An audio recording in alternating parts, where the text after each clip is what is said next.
Our presentation is on using truth and reconciliation calls to action in science.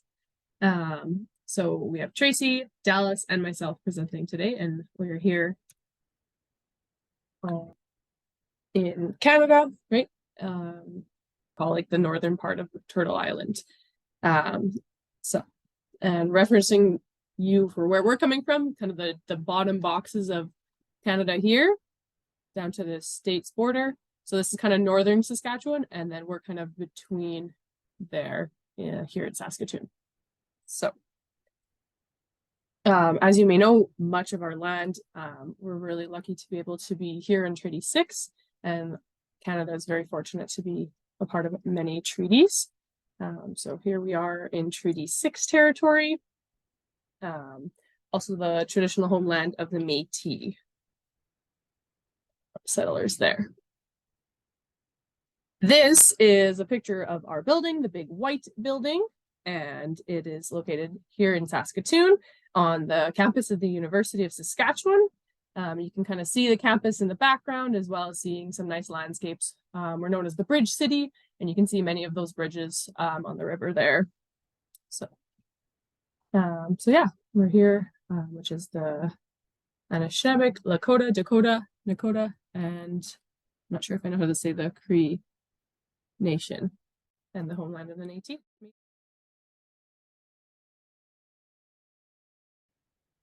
So it's important to us right now that we communicate appreciation for some of our coworkers that we get to work with, because what we're going to share with you would not be possible without them, and we want to make sure that we acknowledge that.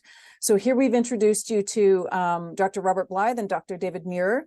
Rob is our manager, and David is the beamline scientist that we work with most closely, and then the entire CLS staff. We cannot teach what we teach or facilitate the experiences that we do with teachers or with students without their support. And so we just want to certainly acknowledge that. And then on top of that, previous co-workers of ours, Amanda Pfeiffer and Bernie Petit, have worked a lot on the resources that we are going to share with you. So we really want to acknowledge their contributions that they've made.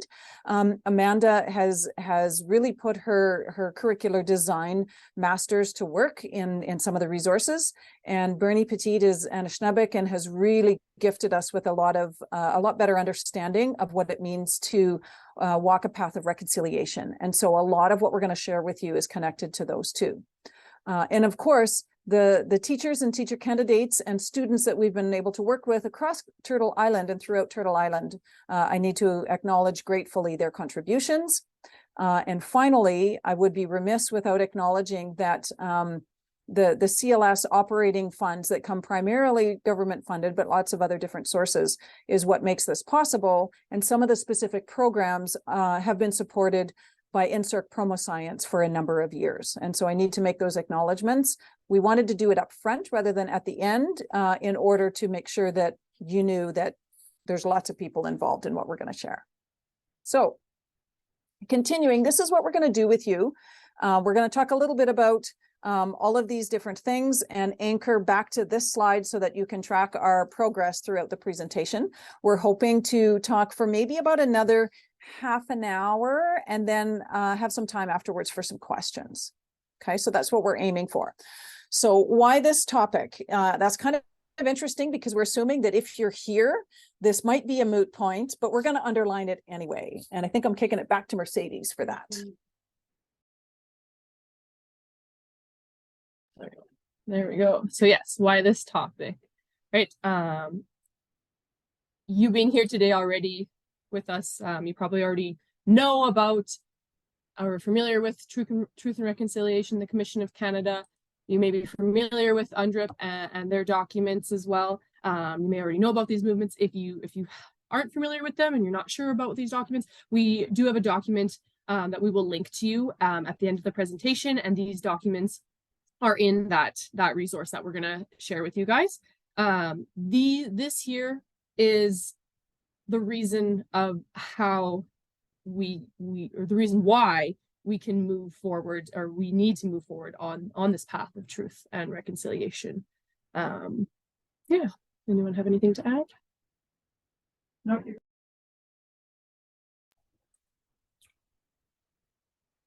So underpinning all this work, as Mercedes said, is the TRC, or the Truth and Reconciliation Commission. Just before we get there, I just want to acknowledge myself as an intergenerational survivor. So I myself didn't go to residential school, but my mother did, my father did, and basically generationally, a lot of my ancestors did as well. And so how we got there is this amazing story of a leader of the Assembly of First Nations, which is like the top governance of Indigenous people in Canada, or for First Nations. He came out and basically in 1996, he shared a story of how he himself was abused in residential school. And so I just want to say, we didn't grow up talking about residential school. I didn't know growing up that my mom went to residential school, that her mom went to residential school. This wasn't talked about. You know, we often talk about this era as, you know, Canada's dark history or dark secret. And it certainly felt that way. You know, moving from that point in 2008, we had an apology from then Prime Minister Stephen Harper in the Parliament of Canada.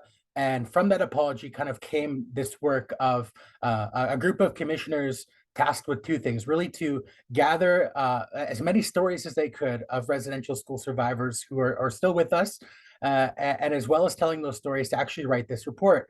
And so I remember very well, it was December of 2015 that the report was released. And through that report, we got these 94 calls to action.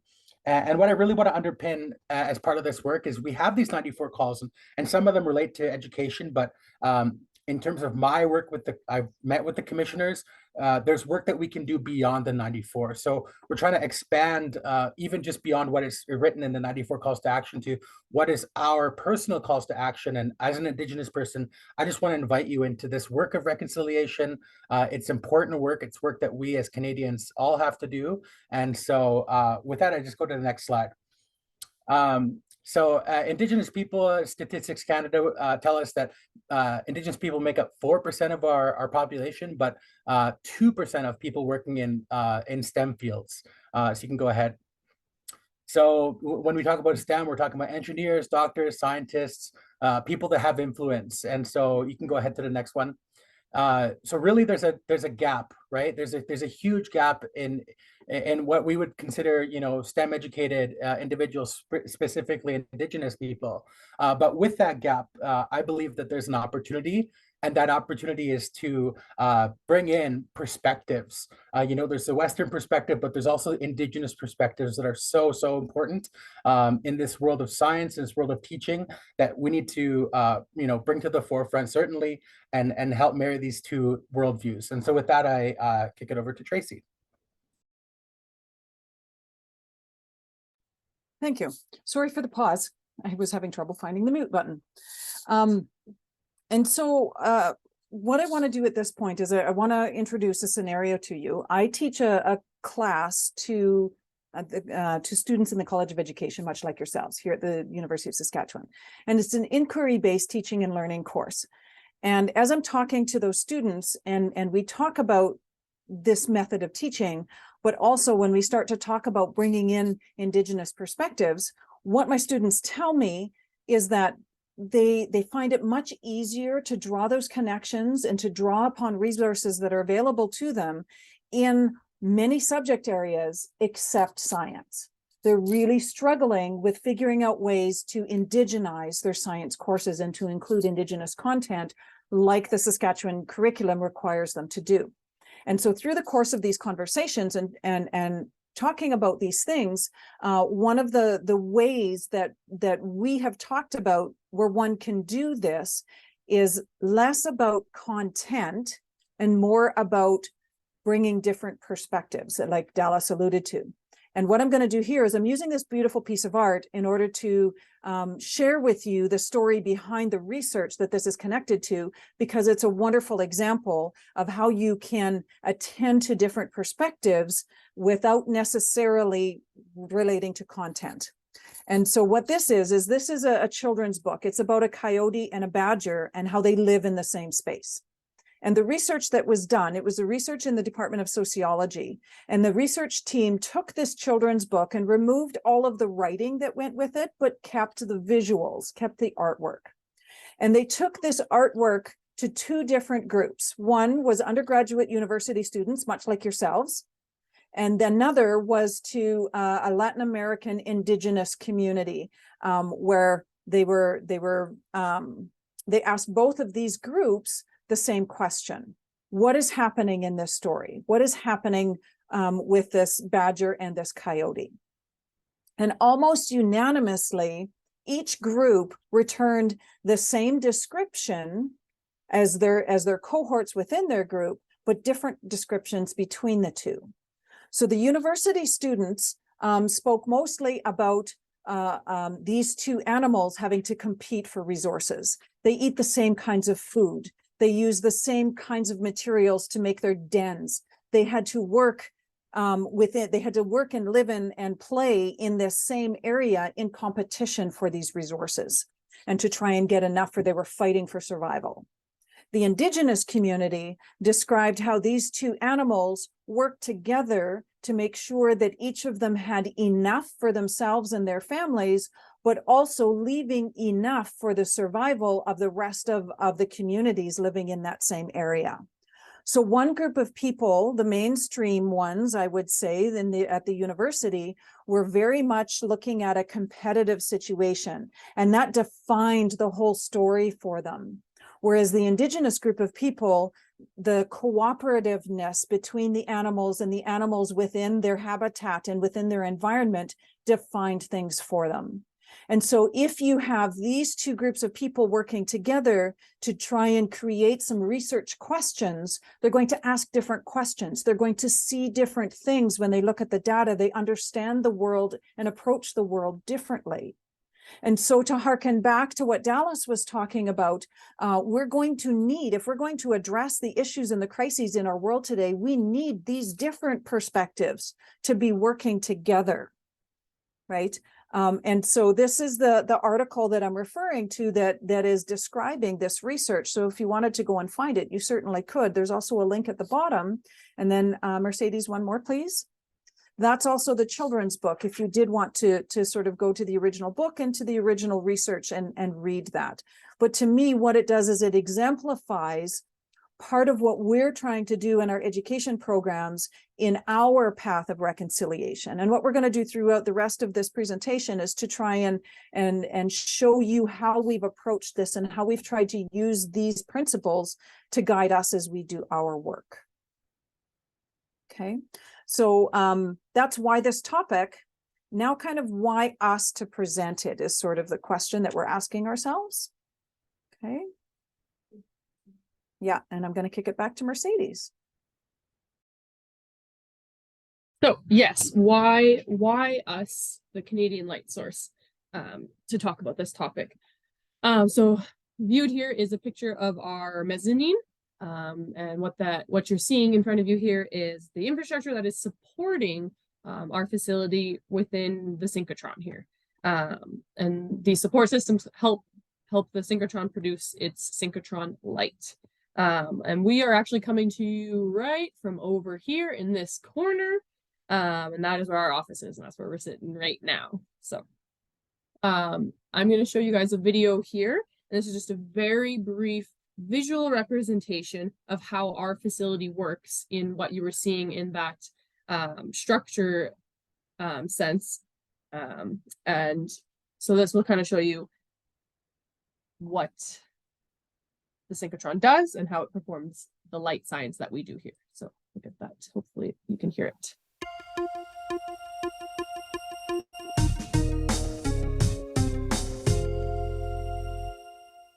An electron gun fires bunches of electrons through steel tubes into the booster ring.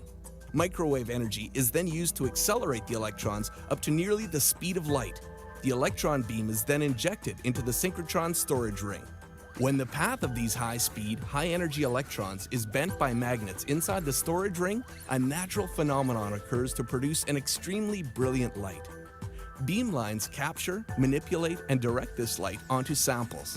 The interaction of light with molecules in the samples allows scientists to obtain very detailed images of the molecular structure of materials, as well as a very detailed chemical analysis. Wonderful. So again, like I said, very brief, but we're not here to talk about what the synchrotron does. We're here to talk about who we are as the education team within the Canadian Light Source. Here are just some examples of research that is put on here. We're really that Swiss Army knife of science.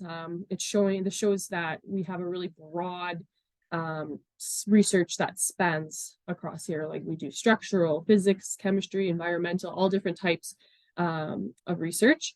And then scientists around the world are using our facility to advance their own research findings. So yes, definitely that Swiss Army knife component. And Tracy, I will hand it off to you.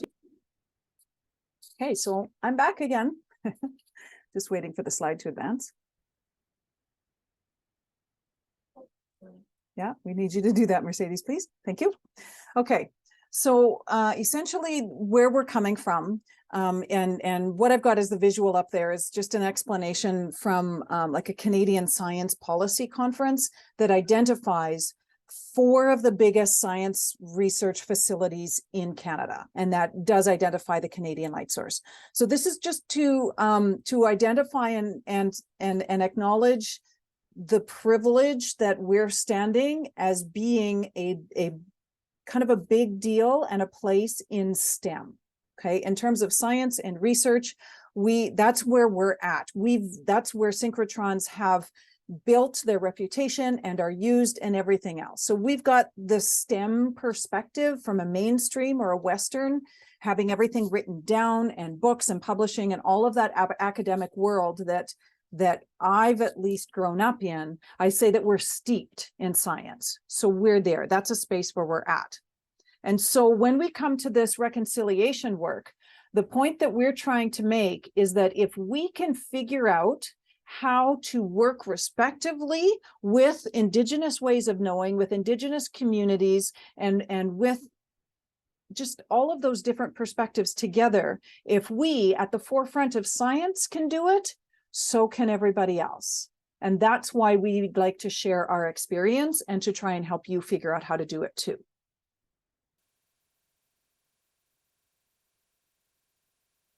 So that's sort of why we're at. So in talking with my curriculum students, when I asked them why it is that they're so uncomfortable, it kind of comes back to that being steeped in science. And we've been taught for so long about the scientific method, inquiry-based teaching and learning. You're going to do an experiment, and this is how you run an experiment. And I'm sure, like, I got this image by Googling inquiry and research, right? And I'm sure that you've seen stuff like this before, and it feels very linear. It feels very restrictive. It feels very inflexible. And you do one thing, and when you've got that one thing down, then you do the next thing. And when you're done following these steps, you'll get the right answer. And reality is very rarely like that. Mercedes, if you can, thank you. Some of the presentations of inquiry and research, they're starting to recognize that, where you're seeing some iterative and things that come back and fold on itself, and you get a little bit of information and you adjust. And that is also representing, but it's still very rigid, right? And things are evolving though. You're now, yes, that's right. You're starting to see things that kind of do go round and round and recognize that it's never ending. But it's still, when you're asked to design an experiment, you think about it in terms of what are all the variables, and can we control all the variables but one, so that when we change the variable and we see the effects, now we know that we have an experiment. And again, did we get the right answer? Or did we get an answer that makes sense? Did we prove our hypothesis or disprove our hypothesis? But it's still very rigid. It's still very rigid, and it's still very steeped in the Western view and a mainstream perspective, right? And I'm sure that you've seen or heard the memes going around where, you can mess around and find out, and if you write it down, then it's science. Well, as soon as you say that, you're eliminating and not considering all of the oral traditions of passing knowledge in many Indigenous cultures. I'm hoping that this is not the first time you've seen something to do with two-eyed seeing or Ārtduamtmuk. I'm not sure if I'm pronouncing that right, but I'm trying. Where there is a lot more nuanced and communication and bringing things back and learning forward and working together on things. Okay, and so that's kind of the world that we are trying to work towards. So at the Canadian Light Source, what does that look like? This is an example of us trying to walk this path. This is a school division professional development day that we did for science teachers. And at the same time, teachers would be in one of our classroom spaces, and what they're holding there is a bison hide. And so they're able to interact with that bison hide. What you can't see sort of on the one side is the elder that was giving knowledge and sharing understandings with us about bison and the learnings from that. And on the right-hand side, what you see is teachers that are putting samples in the beamline, getting ready to have it interact with the x-rays in order to learn that. And so you've got people learning things from different perspectives in different ways, but on an equitable basis, right? Where both knowledge systems are being honored and they're both coming to play. And that's that's more and more what we're trying to do as much as we can. So what I think is really important and a really big takeaway, what these teachers could now go and do after having this experiential learning is being brave to be able to try something different in their own classrooms, right, in that equitable way with that perspective that they have now kind of developed. So kind of to conclude the why us to present it, well, this STEM, right, this is the CLS world, right? CLS is a very STEM-based building, and so this is the world of CLS.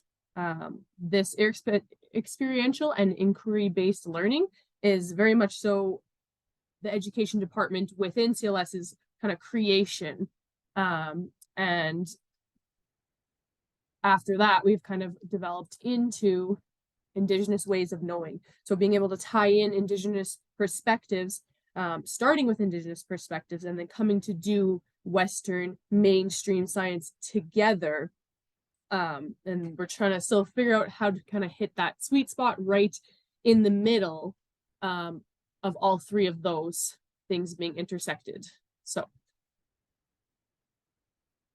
moving on to, we're going to now kind of discuss how we've approached this in regards to adding these perspectives into our things that we facilitate here, and as well as sharing some resources that you guys can use in your own teaching or in a science environment as well. All right, so moving on, how can we support Indigenous ways of knowing in a research facility? Well, we want to start with that. We do not want to indigenize content. And we, as in me, as in Tracy, as in settlers who don't have that knowledge, who don't walk in that world, but we want to be able to encourage Indigenous perspectives.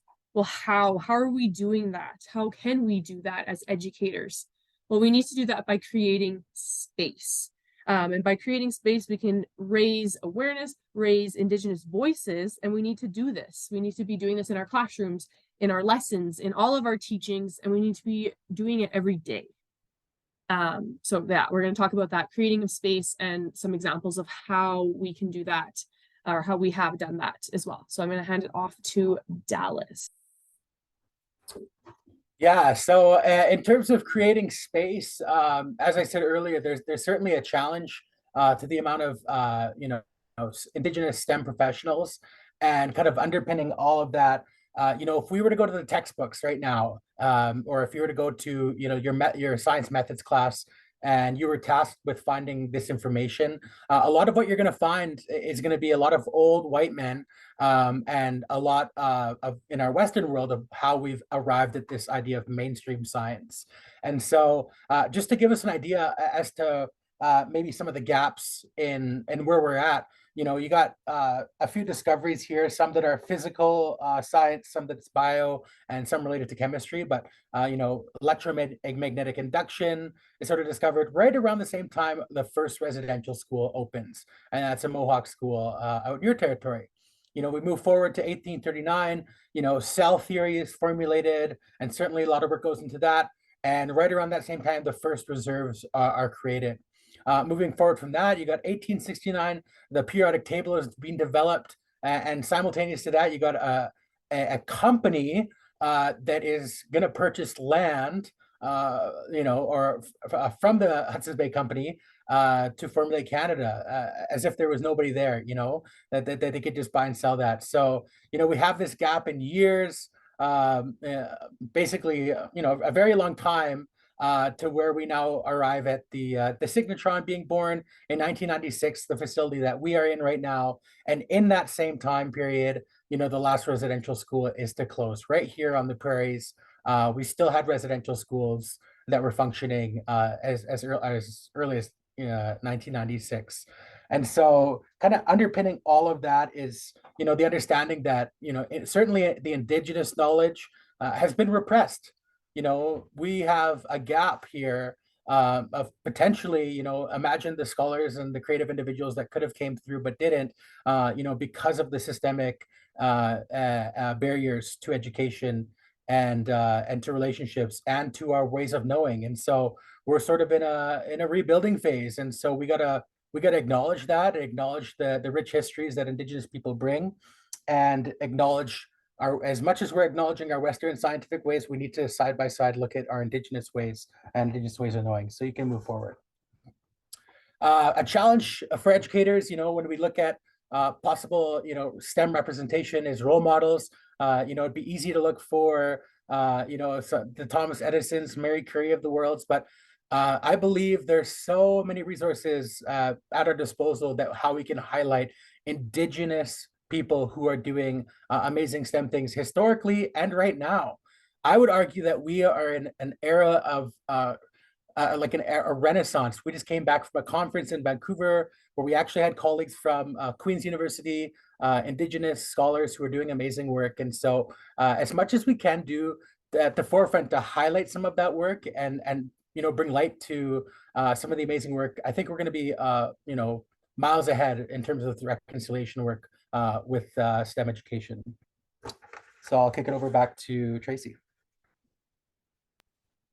So when your role models matter, and so some of the role models that we've picked up at CLS, I'm just going to go through this very quickly because we're going to run into some time issues here.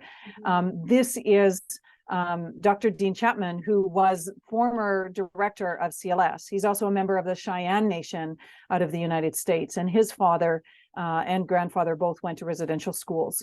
And so he acknowledges the support that his tribe provided for him as he was going through his schooling. He's a Canada Research Chair in synchrotron imaging and a physicist located in the College of Medicine who knows nothing about biology, and he'll tell you that himself.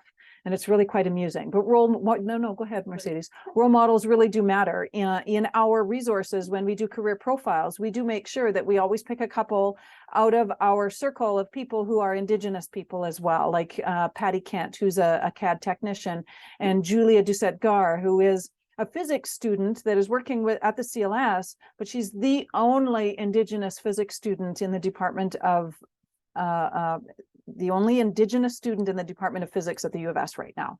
And so, showing that she can do it as a role model helps others. In terms of seeing that those worldviews kind of come to light, we think of career pathways in the Western sense as, you're going to see a student hopefully go through graduation, they're going to get some sort of trade certificate or perhaps go to university and to become an expert, to become, an expert in their field. They're going to progress through possibly master's, PhD, and then maybe do some postdoc. And so those who we would consider experts in the Western way, are accredited, they're given a piece of paper, and that's how they arrive at that, that level.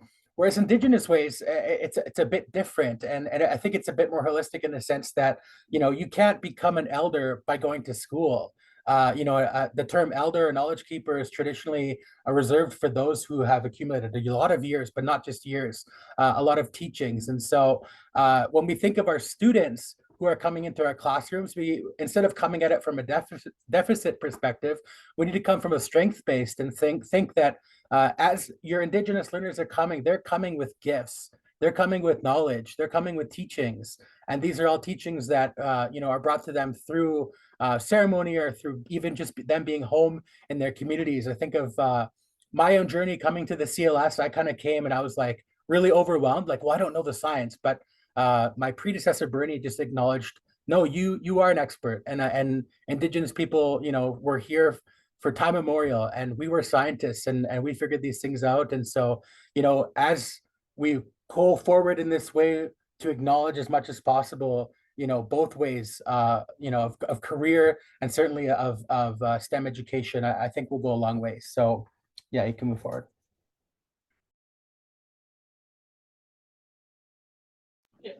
So this is an example of another example of how that can work. This is a group of Indigenous youth from the Kettle First Nation who did work with Bernie and with a couple of Gambina Nakota elders who helped them with their project. And if you go ahead, please.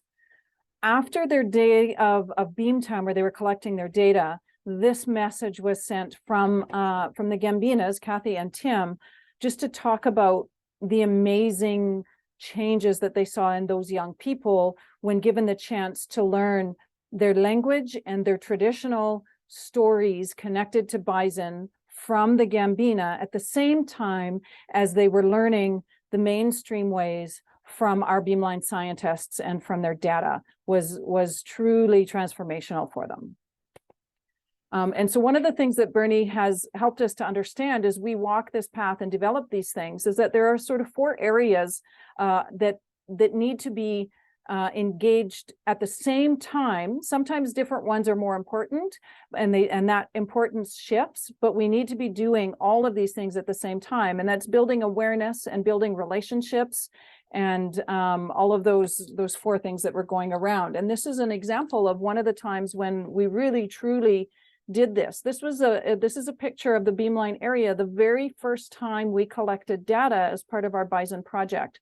And represented here, you have experts in several organizations, including the Canadian Light Source, the Federation of Saskatchewan Indigenous Nations. We have some elders, we have some university students, and we have some professors, all together looking at things for the first time. No one knowledge system was sort of put in the forefront as host. We were all learning all of this together, and it was a fascinating and wonderful experience. Okay. So now what we're going to do is we're going to move into a few more examples. Mercedes, can you advance the slide, please?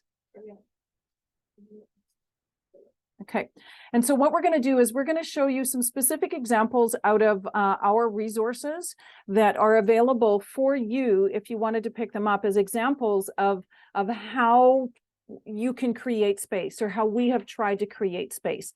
This is a screenshot of our virtual classroom that accentuates our Indigenous resources. And you'll notice there that it's arranged, not text-based, it's arranged in a visual way. The choice of colors is deliberate. The choice of using a circle is deliberate. You can see some Indigenous language there, both written in letters that we're familiar with, but also in letters that I'm at least less familiar with in the Indigenous languages. And so things like that, and making sure that we have role models and resources there. Keep going. We had a summer student come through our program, Janice Osakap, and in relation to her summer studies, the expectation was that she was going to do a poster presentation. Well, Janice and the CLS kind of flipped that on its head and said, instead of creating in parallel to creating a poster, she was going to actually bring some of her traditional knowledge and braiding that with this way. And she created a story skirt. And so she did some weaving of what she learned, and she actually created a narrative that she wore. And ideally, you know, in the non-COVID world, that would have been in person, but she was able to share that work and that learning through this poster, and that knowledge certainly goes with her. And so in terms of thinking about alternative ways of expressing learning, this certainly, for me, I feel like went a long way in for me to understand how to marry these two worldviews. So you can go ahead. Specifically in the STEM education piece, as science teachers, we're going to come to the periodic table, and to help bring Indigenous perspectives as much as possible is going to be critical. To do this, you know, we've found, you know, developing a story mode, finding stories such as the creation story, or even stories from a student's home or community to help create those connections. And specifically language. Language is so important. This is going to feel like, you know, so foreign to them unless we kind of can live and adapt. So an example here is the, you know, the element potassium, you know, finding language ties to that. So we have the Krinihiwak päÄwästo, or soil or dirt, you know, weaving that in with the creation story, connecting that to traditional medicines, you know, how is it abundant in our territory, and what was it used for? And just pointing to the bottom piece here, we also have work that we did with NSERC and my predecessor in actually creating some images, Indigenous iconography for some of the periodic tables. So you can see calcium, sodium, and iron represented there, and that was in collaboration with elders and the National Center for, I'm blanking on the name, but anyways, really amazing work to help, you know, bring that more in line with Indigenous ways. So you can move forward. So it's National Science and Engineering Research Council, and that's a major funding agency for all of the science research that goes on in Canada. So this one is an example of the science of Bannock. So another way that here at the CLS we've tied in traditional knowledge through a video representation, as well as a mainstream kind of science of the physics and the chemistry. And I believe this has a lesson attached to it as well. So and these are all resources that you guys will have access to in a couple of minutes here. Yeah.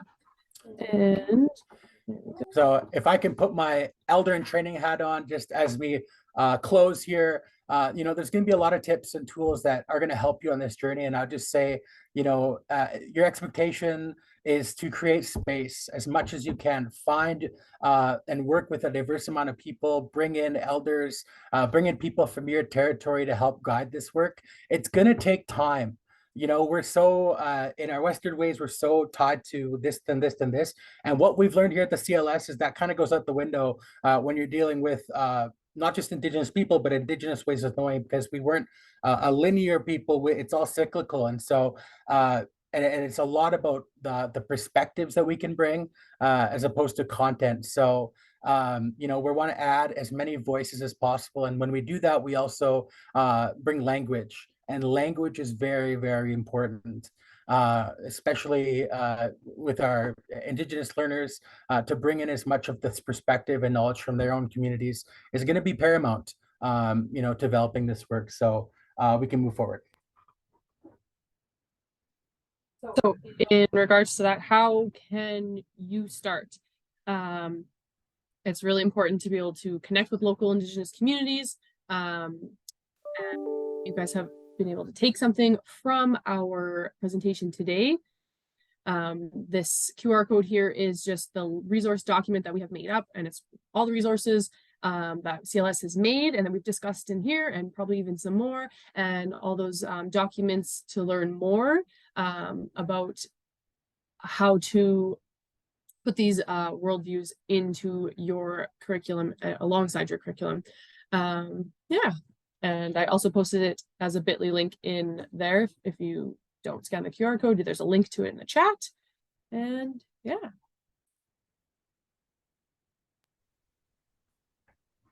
With that, we say Miigwech, Naskaman, thank you, merci, Epse, Moistus, and as many ways can say thank you for